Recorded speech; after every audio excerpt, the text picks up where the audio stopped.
Hi everyone, welcome to Glasgow Clyde College's Journalism Department. I'm Karen Bale and I teach on the NCTJ Fast Track Diploma and on the HND Practical Journalism course. I'm a former journalist myself, and before I taught here at the college, I worked in journalism for 15 years in newspapers and magazines. And at Glasgow Clyde, we pride ourselves in our industry links. We think it's the most important part of the training. And the connections that we have with our industry partners, I think, are so vital in the training that our students get before they go out into the workplace. And I think it's the reason why so many of our students go straight into jobs in broadcast, in digital and in print. So today, we're lucky enough to have two of our industry partners here with us. Alan Muir, the editor of the Scottish Sun, and Pete MacRae, the Deputy Head of News at BBC Scotland. So welcome both of you. Thanks for coming along today. And first of all, hi. First of all, Alan, can I ask you, why is it so important that at the Scottish Sun that you do work with our students at Glasgow Clyde? Well, we have had a very long partnership with Glasgow Clyde, thanks to you, Karen. And we think it's really important because the next generation of journalists are the ones who will carry the industry on their shoulders going forward.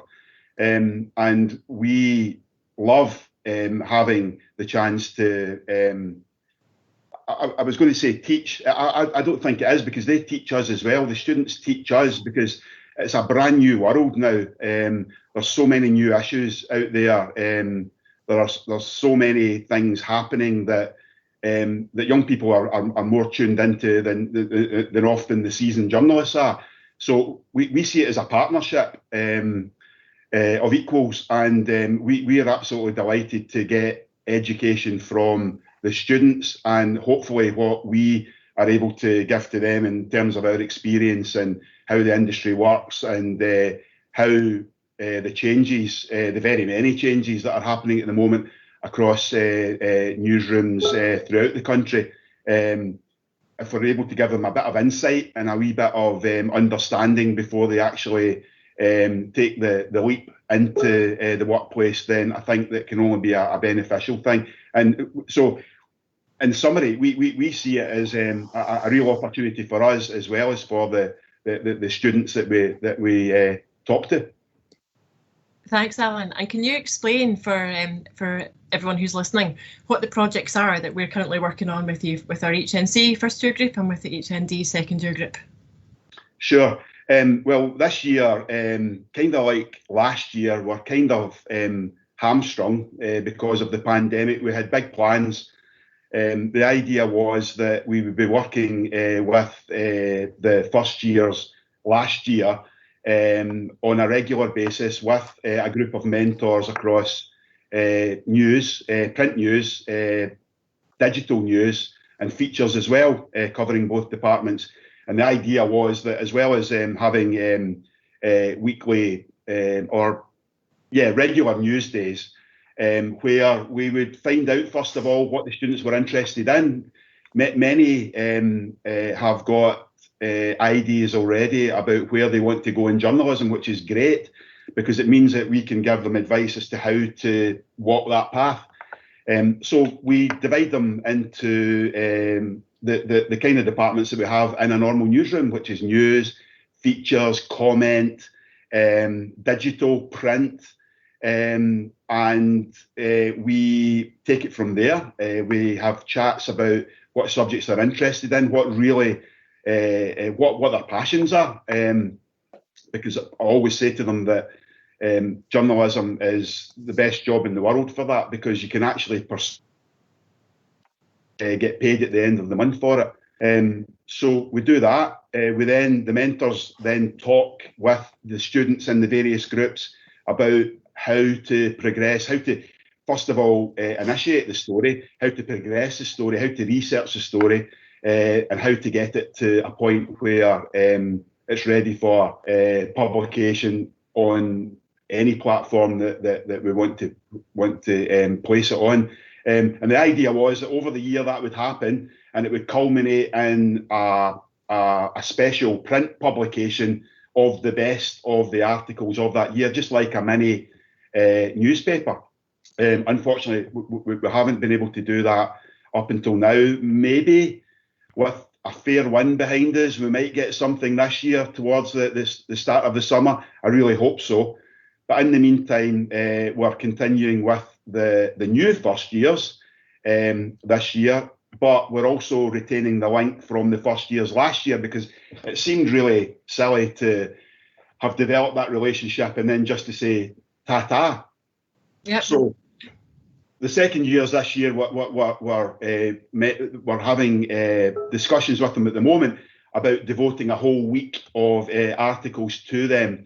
And our associate features editor, Simon Houston, is working with them to that end. And I know that he's really enthusiastic about some of the subjects that we're working up, and some of the writing is excellent. Yeah, the work that Simon has been doing with the students has been amazing. I mean, the past 2 Tuesday afternoons, Simon has dedicated to coming on calls with our students, and they've all pitched their ideas, and that's a big class of them, of 20. They've all pitched their ideas, and Simon has given feedback on each and every one of these ideas to help the students. Now, these students, last year they were coming up into the Sun building. They were physically coming in, and they were being trained how to build a story, and their stories were going live online. So they've had that experience. But as you've said, Alan, that had to stop, and they didn't get their print edition, so that you're now allowing them to have a week of page 10 stories in March, we're aiming for. Yes, that's right. Which is an amazing experience. And then the first years at the moment, so they're every 2 weeks we've got a live news day with you guys, and that we have a mentor for sport and for news and for features. And every Wednesday your mentors are coming on and spending time with the students to talk through the stories. And I think since November, since we got this project started, we've had 12 stories have gone live on the Sun's national website. So it's a massive platform for the students. How important do you think that is for them? Well, I would imagine, I remember getting my first byline, and it was like being given a bag of gold. It's wonderful. And if you're really passionate about journalism, there's nothing better. I can tell the students, that the 12 who have had bylines already, that we were equally excited, because the mentors brought that story idea into the daily conference. And that's where the partnership really comes together, because at the end of the day, the students are there to be journalists, and here they are being working journalists.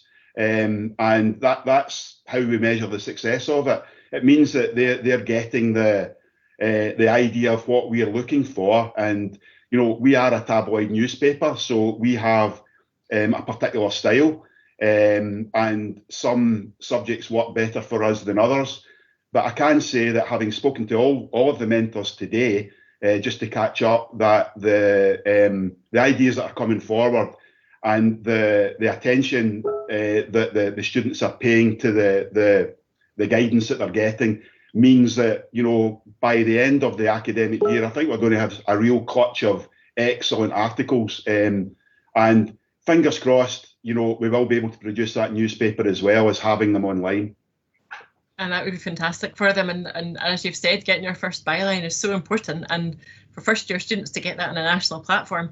I know that there was, without naming the story or the student or anything, that there was a story that I sent to Simon this week. He said he discussed it with you, and it's a first year's story that you said that you were blown away with it. Well, it broke my heart, to be honest. It was really emotional, and you could tell that it was written from that person's heart. And that is almost all of the battle, particularly when you're writing a column or a feature. It has to be from the writer's heart. And the version that Simon sent over to me, I don't think Simon did an awful lot to it. I think it was just in conjunction with the student, and you could tell that it's something that perhaps was cathartic for the student, which it often is for a writer, to get a particular subject over in print or online. And it was a really emotional, heartbreaking story, but it has a message for many, many people in the same situation. And then that's a story that hopefully we will see in print quite soon. So for that student to have that feeling of getting that message out there and having their byline, and I think that's what's in it for all of them, that the training that they're getting. And what do you think, just lastly, in terms of how this is helping the students to progress, and how they will be, are they going to be industry ready by the time that they've finished this course in the partnership with you? Industry ready? I'm about to leave my job after almost 40 years in journalism, and I would say I'm still not particularly industry ready. I learn something every day. I make mistakes every day. I think if you get to the stage where you think that you can just breeze through journalism, particularly in this day and age, then there's something wrong. No, they won't be industry ready. Of course they won't, because they're coming from college or university. Sometimes straight from secondary school into a work experience situation, but they're certainly more ready than they were when they started at college. The instruction they get at college or university, coupled with the industry experience, means that they are in a really good place. They're well placed to be considered for an entry-level job. And that's what we want. You know, that journalism is changing, and sometimes we do find it difficult to recruit. Quite a few of our digital journalists, for example, have come straight from academia, and we have to spend a lot of time, because we have to be super careful these days with everything that we do. Do we still make mistakes? Of course we do, regularly. But the fact that journalism has changed, you don't have that same apprenticeship where you go to a local paper, you get your grounding in Scots law and local administration, all of that kind of stuff that we got, Karen, in our training. It's very different now. You're often thrown into the deep end and you either sink or swim. We don't want that to happen. So we hope that by the end of their time at Glasgow Clyde, they at least have a better grounding and a more realistic mindset about what they're up against. Yeah, and I think the work with you guys is what helps them to get to that point, because I think usually, if we weren't doing the work with you, I don't think the students would be pushed to the same level. They're having to get these stories stood up. They're having to go and get a right to reply to these stories. It's real life. And I think the lessons that they're learning in terms of preparing them for how a story has to be before it gets over the line, before it's printed, is invaluable. So Thank you so much, Alan, for all that you're doing for our students. It's an absolute pleasure. Thank you. So thanks, Alan. And Pete, thanks for coming along today. My pleasure. You have been doing a lot of work with students at Glasgow Clyde over the past couple of years, from our partnership with the Scottish Student Journalism Awards to the workshops that you and your colleagues are providing for our students. Can you tell us a little bit about that? We kind of got involved partly through the Student Journalism Awards and partly through the visits that you, Karen, had organised on a fairly regular annual basis to the headquarters of BBC Scotland here at Pacific Quay in Glasgow. Sadly, we can't do those just now because of the pandemic, but hopefully we'll get back to there. So we've done a number of things in terms of workshops. Myself and one of my colleagues from the mobile journalism team came along to give a talk to some of your students back in the days when we could actually come and meet and see your students face to face. That was good. That was good fun. We've more recently, in fact, just a few days ago, I think, did an online Zoom version of the same sort of thing for your current students, and hopefully they've found that useful. I also took part in a discussion about the kind of ethics of journalism, as well as explaining the BBC's training scheme, that it's gone through some modifications recently, and I'm happy to talk about that in a moment or two.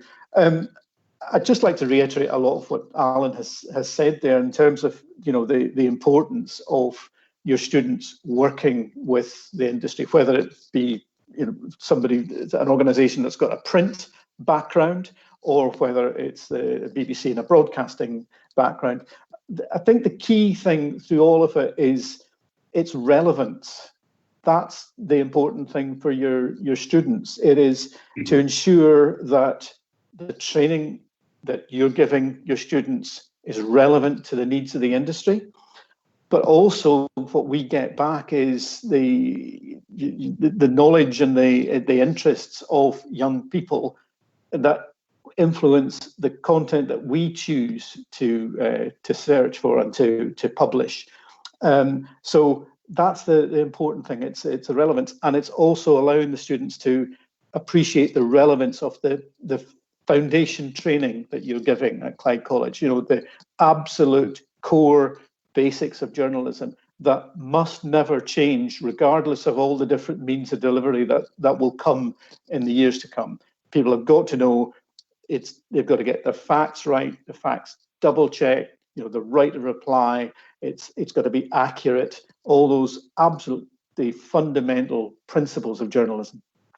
And of course, the work that we do with you, it really helps reiterate these principles of journalism. You know, just the other week you were talking to our students about ethics. Do you want to tell us a bit more about that, about why that's so important? Well, I think the world that we're in just now, with so much accusations going on about fake news, it's almost everybody can be a citizen journalist in a way, and there are good things about that, but there are pretty sort of bad things about that too. It's difficult in the whole chaos of social media that it can be to be able to work out what is actually truth and what isn't. And the way that to get truth is to go to reliable, trusted news sources from media organizations that have good founding principles. You know, obviously I'm biased, I would say the BBC is there, but there's plenty of publishers as well that have, they stick to the core values of good journalism, and that's where people are going to be able to get their facts and the truthful journalism that we all want to do. And of course, a lot of the skills that are required to be a journalist in this day and age are changing, you know, in terms of being a digital journalist and be able to work video and mobile journalism. So we have worked together on the Scottish Student Journalism Awards to adapt them so that the students are more industry ready. Can you tell us about that and the work we've done there? Yeah, well, it wasn't all that long ago where the Student Journalism Awards had just one category, which was broadcast journalism, and it was very, very broad. You could submit a 1 minute 30 radio piece, or you could submit a 22-minute long mini documentary. There was almost nothing to kind of distinguish between the two. It was all in the one category. So you and I had a discussion, and we agreed that we would, BBC Scotland would come in and work in association with the awards scheme, and also to adapt some of the categories to make them more relevant to what the industry wants just now. So we've changed the broadcast category now. So there's a short form broadcast category, which is 2 minutes or under, radio or television, or I should say audio and video, and then a longer form category, which is up to about 10 minutes. And that's what happened. Was it last year? I forget now when the last awards was, 2019, I think.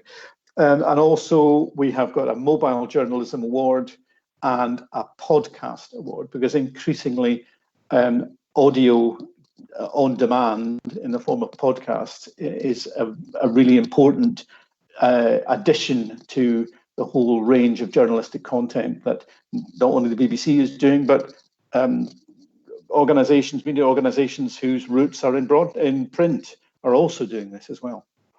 Yeah, and the awards will be back. They've been on hold. Absolutely. But as soon as we're allowed to, we will be back with the awards. Yeah.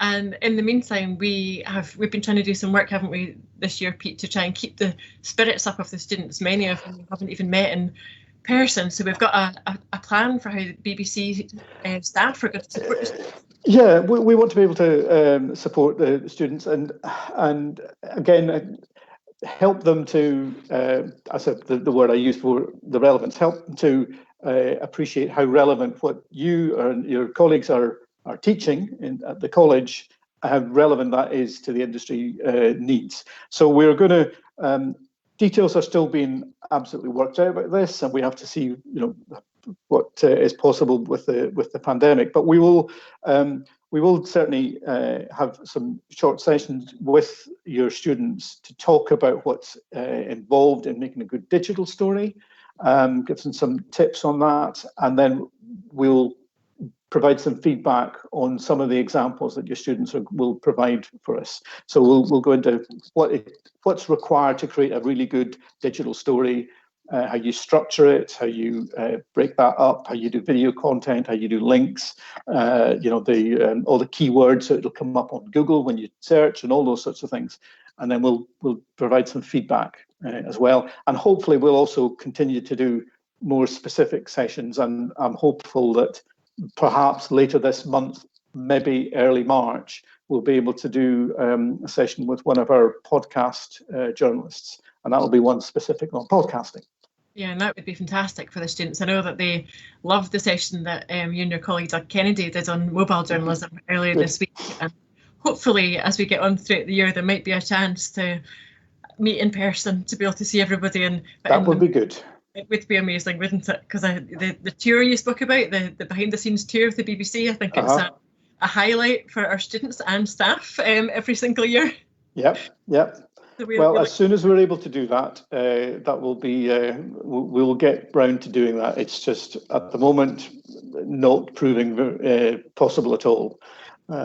I think in the meantime, it's been hard for everybody in education this year, and we haven't met most of our students in real life, only over Zoom. So I think actually the work that we're doing with both of you, Alan and Pete, and the support that we're getting via Zoom calls and team calls is making it all worthwhile for the students. I think it's keeping them going. It's keeping their spirits up. Yeah. And difficult. And I mean, Alan alluded to it as well. It's just this is such a difficult time to be a student and trying to look to the future. It really must be very, very difficult, but hopefully we will get out of this before too long. And just hold on to the fact that all your students watching this, you're in a really good course. It's got a really good reputation in the industry, and it's we appreciate the cooperation that the college has with the industry. So having a course like this, having a qualification from a course like this is really, really good, combined with these practical sessions, whether it's with Alan in the newspaper or the sessions that we're able to do through the BBC. That's a really good combination to have when you go into the jobs market. It places you at a real advantage over others who don't have that practical experience. Yeah. Well, thanks so much, Pete. Thanks so much, Alan. Really appreciate your time today. And anyone watching, if you want to apply for any of the courses for either the NCTJ Fast Track Diploma, which starts in August, or the HND Practical Journalism, which starts in August, then you can apply on our website. But thank you again, both of you. Karen, can I just say, if we're still there about the BBC schemes, they're slightly delayed this year, but there are two. There's a fast track apprenticeship and an advanced apprenticeship. It's the equivalent old journalism training scheme that the BBC ran. We'll probably start recruitment for that in the spring, with the recruits to that beginning a 2-year training course apprenticeship with the BBC in the new year of 2022. 2 years, and at the end of it, there's a substantive job within the BBC for the successful candidates. That's a brilliant opportunity. So, and I'm sure many watching will be delighted to hear that. Okay, thanks again for your time, both of you. Very welcome. Thanks. Bye. All the best. Bye. Bye. Bye.